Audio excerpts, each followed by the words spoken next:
여러분, 우리 지금 살펴봤습니다. 시가서란 시와 노래죠. 그래서 시가서에 해당되는 성경책이 시편과 아가서입니다. 근데 보통 사람들은 성경학자들 그렇고 욥기, 시편, 잠언, 전도서, 아가까지 시가서라고 합니다. 시편과 이 아가서는 알겠는데 잠언, 전도서, 욥은 시와 노래가 아닌 것 같은데 왜 넣었을까? 이것은 지혜 문학에 속합니다. 하나님은 지혜의 이런 책도 시가서에 포함을 시켰습니다. 근데 사실 넓은 의미로는 성경의 3분의 1이 시와 또 노래라고 찬양이라고 합니다. 어떻게 보면 성경 전체가 어떤 의미에서는 하나님을 노래하고 하나님을 향하여 시를 짓고 있다. 그 이해하면 되겠습니다. 자, 욥은 이 욥기는 그럼 뭘 다루고 있는가? 어찌하여 의론자가 고난을 당하는가? 욥이 의인이잖아요, 여러분. 당대 최고의 의인입니다. 욥을 통해 욥이 죄를 범했는데 고난 당한 게 아니에요. 그래서 왜 의인이 고난 당할까? 근데 왜 또 악인은 형통할까? 그러면 하나님은 의로우신 분이신가? 이 신정론을 다루는 게 욥기입니다.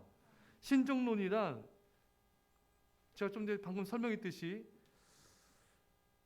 하나님이 존재하시고 하나님이 이 세상을 공의로 다스린다면은 이 세상에 이렇게 악인이 형통하고 왜 이렇게 악인이 득세하고 왜 의인이 고난을 당하는가?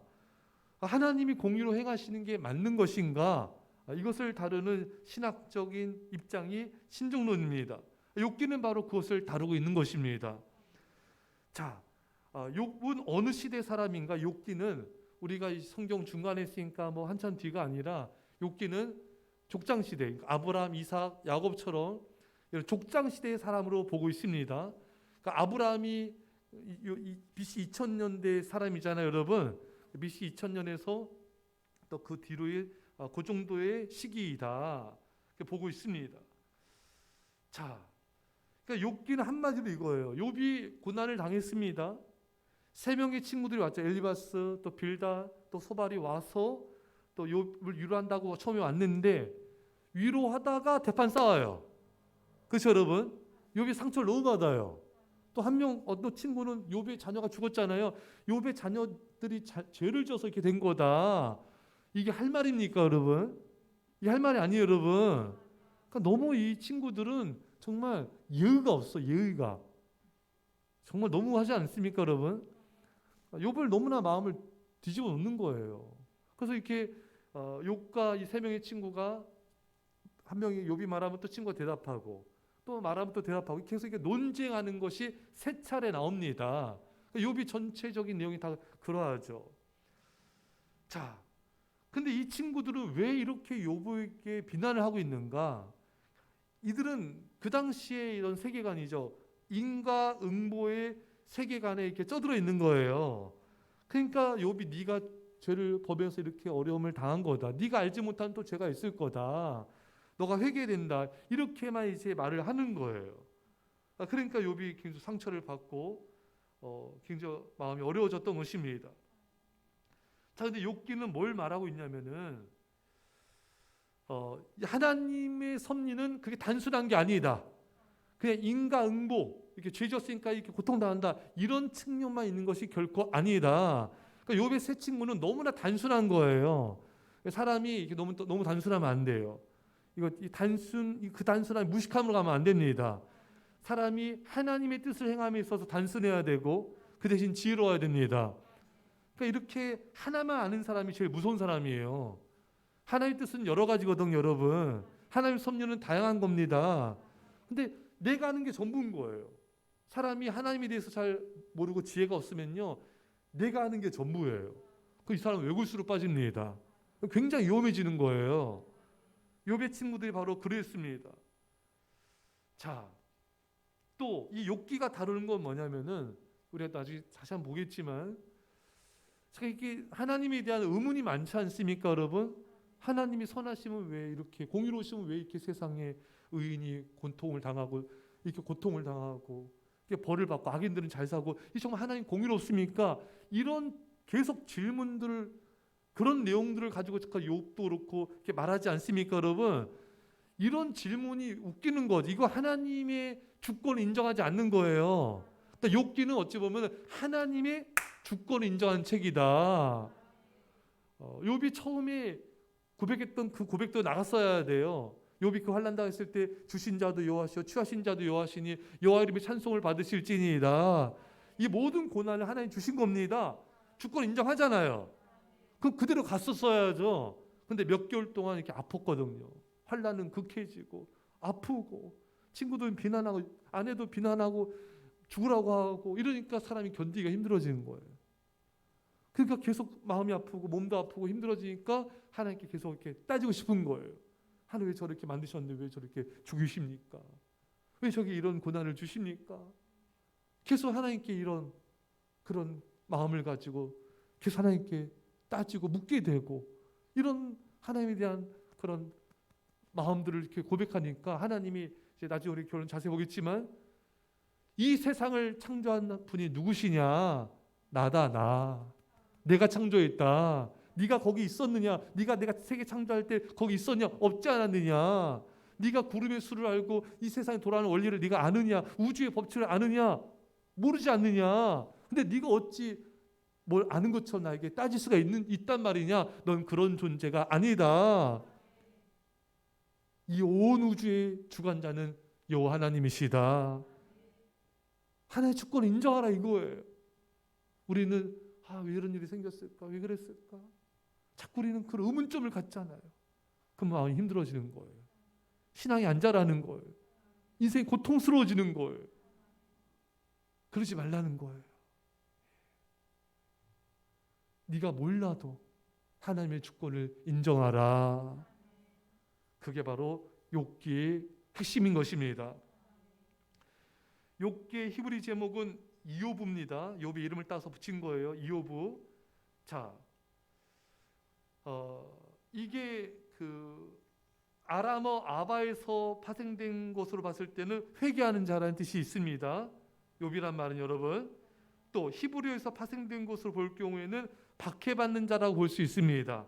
한마디로 욥은 회개하는 자이다. 박해받는 자이다. 뭐 둘 다 뭘로 봐도 다 상통합니다, 여러분. 자, 저자는 다양해요.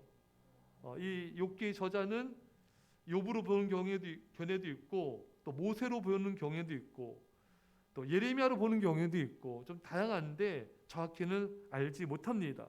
다만 우리가 분명히 알 수 있는 것은 욥기를 지은 저자는 인간의 고난의 문제에 대해서 매우 심오한 종교성을 가진 자이다. 또 이 욥기가요, 그 세계 문학의 걸작 중에 걸작이라고 합니다. 우린 잘 모르겠죠. 근데 이게 걸작이래요, 여러분. 뭐 그러니 해야죠, 여러분. 어떡합니까? 대단한 문학성을 가진 자이다. 또 당대의 가장 뛰어난 지성인이었을 것이다. 그렇게 욥기의 저자를 이렇게 보고 있습니다. 기록 시기는 말씀드린 대로 아브라함, 이삭, 야곱 족장 시대로 보고 있습니다. 그래서 BC 2000년에서 한 1800년 그렇게 시기를 보고 있습니다. 기록 장소는 정확하게 여기다가 단정질 수 없지만 우스라고 봅니다. 그러니까 이스라엘의 오른쪽에 암몬, 모압이 있죠. 이스라엘의 남동쪽에 에돔이 있습니다. 에돔 밑에 우스란 그곳이 바로 욥의 고향일 것이다. 그렇게 성경학자들은 대부분 보고 있습니다. 자, 그래서 욥의 구성을 우리가 봤어요. 1장부터 2장은 이제 욥이 고난 당한 장면이고 3장에서 13장은 첫 번째 욥과 친구들과의 논쟁, 16장에서 21장은 두 번째 논쟁, 22장에서 31장은 욥과 친구 간의 세 번째 논쟁. 또 그 다음에 저 엘리오, 이순 좀 젊은 사람이에요. 엘리바스가 제일 나이가 많고 엘리오가 나타나더니 욥도 책망하고 욥의 세 친구도 책망합니다. 이걸 모두각이라고 하죠. 예, 다 비난해. 예, 자기만 잘났어. 이게 엘리오입니다. 젊은 사람이에요. 그래서 나타나서 이렇게 엘리오가 와서 중재한답시고 이제 비난 책망하고요. 그래서 38장에서 41장까지는 하나님이 나타나 드디어 이제 이 37장까지는 참으셨다가 나타나셔서 싹 정리하십니다. 그 42장은 욥이 회개하고 기도하고 욥의 축복이 회복이 됩니다. 욥의 축복의 회복은 여러분 물론 하나님의 자비예요. 여러분 우리가 받는 모든 축복은요 그냥 하나님의 자비예요. 하지만 욥이 그 연단을 잘 견딘 거예요. 욥이 또 친구들을 용서하고 기도하지 않습니까? 또 그걸 통해서 하나님이 욥에게 복을 주셨다고 봐도 좋습니다. 자, 이제 마지막 결론을 우리가 좀 볼 텐데, 자, 욥기에 우리가 서두에 봤듯이 욥기의 핵심적 주제가 뭔가? 욥의 의인이 하나님이 인정하지 않습니까, 여러분? 욥은 당대 온전한 자고 의인이고 정직한 자다. 욥처럼 악에서 떠난 자가 없다. 하나님이 인정한 의인이에요, 여러분. 근데 왜 의인이 고난을 받는가? 이게 제가 서두에 욥기가 질문한 첫 주제라고 하지 않았습니까, 여러분? 여기에 대해서 욥기가 해답을 내리고 있었습니까? 해답을 내리고 있지 않았습니다. 왜 의로운 자가 고난을 받는가? 그 이유를 말씀하고 있지 않아요. 여러분, 우리들도요, 우리가 당하는 고난도 힘들지만 왜 내가 이 고난을 당하는지 그 이유를 모를 때 그것도 굉장히 여러분 우리를 힘들게 하는 것입니다. 여러분 닉 부이치치가 굉장히 힘들어 있어요. 그러니까 일단은 육체적으로 발가락 3개인가요? 팔다리 없이 태어났잖아요. 여러분 발가락 3개 맞고 태어나지 않습니까? 그러니까 뭐 화장실 가는 것도 힘들고 옷 입는 것도 힘들고 밥 먹는 것도 힘들고 뭐 모든 게 힘들잖아요. 여러분 그 얼마나 괴로웠겠어요. 근데 더 힘들었던 것은 학교 유치원 가고 학교로 가니까 친구들이 놀리는 거예요. 제 외계인이다. 얼마나 어린아이가 상처를 많이 받았으면 자살을 몇 번이나 시도했겠습니까? 저는 그걸 책으로 보는데 너무 가슴이 아프더라고요. 8살 정도 된 아이가 막 뛰어내리고 막 욕조에 물 받아서 죽으려고 하고. 그런데 욥이 정말 힘들었던 건 뭐냐면요. 내가 왜 이런 고난을 받느냐 이거예요. 이게 부모님의 죄인가 나의 죄인가? 물론 애가 태어나 못해서 뭐 얼마나 죄를 졌는지 아이가 어떻게 받아들인지 모르겠지만 어쨌든 이게 누구의 죄 때문에 자신이 이렇게 태어났냐 이거예요. 그렇죠 여러분. 사람들은 그걸 또 힘들어요 여러분. 이게 어떤 재난이 생겼을 때 어려움이 생겼을 때 사람들의 시선은 이게 저 사람이 이렇게 죄를 범하더니 저렇게 어려워졌구나. 저렇게 하나님 멀리하고 죄짓더니 저렇게 힘들어졌고 사업이 망하고 이렇게 질병이 생기고 저렇게 됐구나. 이런 사람들의 시선이 힘들 수가 있는 겁니다. 그러면서 사람들의 시선이 힘들면서 그렇다면 나에게 왜 이런 고난이 왔는가? 이게 누구의 죄 때문인가? 닉 부치도 그게 힘들었던 거예요. 그런데 닉 부치가 요한복음 나면서부터 속용된 자 있지 않습니까? 이게 그 당시에 사람들도 예수님께 묻잖아요. 이게 부모님의 죄입니까? 그러니까 예수님이 아니다. 이 사람이 속용된 것은 하나님의 영광을 위한 것이다. 닉 부이치치가 거기서 위로를 받고 대답을 얻은 겁니다. 내가 이렇게 태어난 것은 누구의 죄 때문이 아니라 하나님의 영광을 위해서 내가 이렇게 된 것이구나. 거기서 답을 찾고 인생이 바뀐 거예요, 여러분. 팔다리가 여전히 없어도 그의 마음이 자유해진 거예요. 행복해진 거, 감사하게 된 거예요. 여러분 욥기가 그러한 거예요. 욥이 육체적으로도 힘들고 또 친구들의 비난도 얼마나 힘듭니까? 여러분? 아내들의 비난도 너무 힘들잖아요. 하지만 욥이 힘든 것 중에 가장 힘든 것 중 하나는 왜 내가 이런 고난을 당해야 되는가? 친구들이 자기를 바라보는 시선은 네가 죄를 져서 그렇다. 인과응보의 차원으로 바라보는 그 시선이 힘들었잖아요. 말씀드린 대로 사람들이 어떤 사업 망하고 병이 생기고 하면은 사람들한테 알려고 하지도 않아. 왜?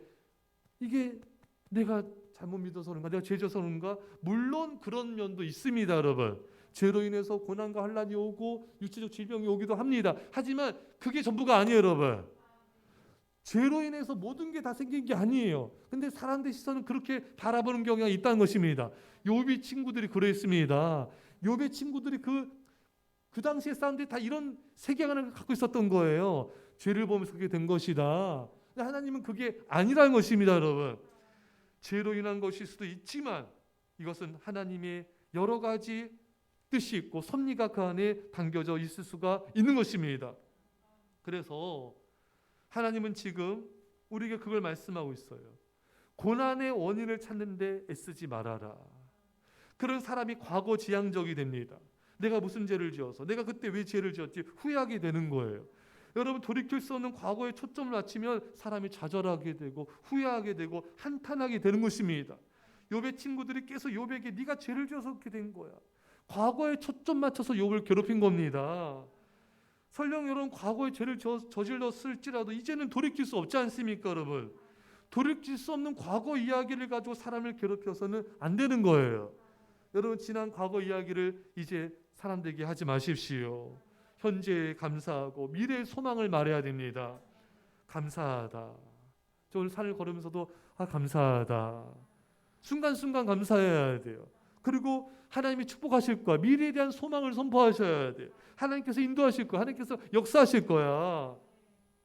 여러분, 그래서 욥기는요, 고난의 원인을 밝히고 있다기보다는 죄를 지어 고난받는 자이든 아무 이유 없이 고난받는 자이든 그런 것과 상관없이 하나님을 바라봐라. 하나님의 섭리를 바라봐라. 하나님을 신뢰하며 하나님을 찬양하라고 말씀하고 있는 것입니다. 이게 욥기의 해답인 것입니다, 여러분. 그렇죠, 여러분. 우리 이 세상에는 이해할 수 없는 일들이 많이 일어나요. 우리 인생 가운데도 정말 내가 놀랄 만한 일이 일어날 때가 많이 있어요. TV 속에서 일어나는 고난과 어려움이 나한테 일어날 때 꿈꾸는 것 같은 상황, 그런 상황에 처할 수도 있습니다. TV 속에서 이선자매 그랬대요. 예전에 엄마랑 같이 TV 보는데 누가 화상 입었대요. 세상에 안 됐다. 어떡하면 좋지. 이렇게 아파했대요. 근데 그보다 더 큰 일이 자기한테 일어난 거잖아요. 10년에 한 번 나올까 말까 화상 입었대요, 여러분.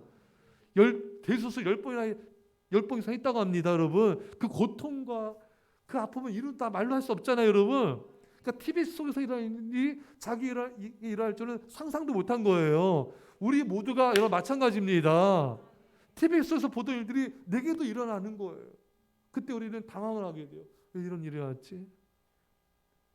왜 이런 일이 발생할지? 내가 왜 이런 처지에 처하게 된 것이지? 이 고난과 환난이 왜 온 거지? 부모님의 죄인가? 나의 죄인가? 내 청년 때의 죄인가? 여러분, 그 원인을 찾는데 과거지향적으로 후회하며 한탄하지 말아라. 이해할 수 없고 내가 어디서 왔는지 어떻게 일이 발생했는지 모를지라도 괜찮다. 하나님을 바라보라. 하나님을 신뢰하라. 하나님의 성품을 신뢰하셔야 됩니다. 십자가에 달리신 예수님, 그 예수님을 바라봐야 돼요. 하나님은 그 아들 예수님을 십자가에 달리게 하기까지 우리를 사랑하시는 분이시다. 이거를 신뢰하지 않으면요, 우리는 너무나 쉽게 무너집니다. 하나님의 사랑을 신뢰하셔야 됩니다. 십자가를 바라보십시오. 하나님의 사랑을 의심하지 마십시오. 왜 이런 일이 발생되는가 원인을 추적하지 마세요. 그냥 하나님께서 깨닫게 하시는 죄를 회개하고 감사하시면 되는 거예요. 사랑하는 성도 여러분, 하나님의 사랑은 우리의 허물보다 크십니다. 하나님의 공의하심 우리 죄악보다 크십니다. 이 하나님을 신뢰하며 감사 찬양하시고 승리하시기 간절히 축원합니다. 내 말씀 간절히 기도합시다. 하나님 아버지 감사드립니다. 아버지 우리 열심하시는 아버지 감사드립니다. 아버지 하나님을 신뢰합니다. 우리는 알지 못하나 주님은 모든 걸 아십니다. 우리는 아버지 못하나 주님은 모든 것을 섭리하십니다. 아버지 하나님 아버지 주여 우리 아버지 하나님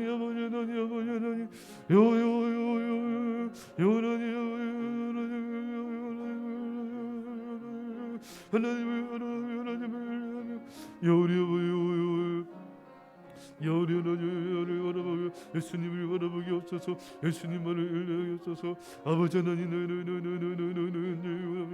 우리 하나님을 바라봅니다. 하나님을 신뢰합니다. 하나님을 의지합니다. 주님만을 사랑합니다. 주여 주님 감사합니다.